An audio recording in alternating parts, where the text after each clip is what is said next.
practices and you have to challenge yourself to be consistent. I repeat, sometimes it's hard. It's what many people say. You like to go to the gym every day? Of course no, it's not true. Nobody likes to go to the gym every day, but you have to do it. Probably yes, because your mental strength is coming from that moments that in a hard moments, you know you should do it. And I do it because after that, maybe in the beginning you feel hard to start, but after when you finish the gym or cold plunge or even the training, you will feel better. I think I'm good, but I think my main strength, it's my mind. I think it's my strongest point, it's my mind. The numbers, they don't lie.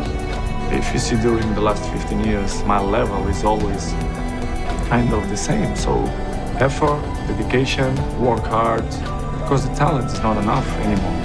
And if you don't dedicate it 100%, you're not gonna reach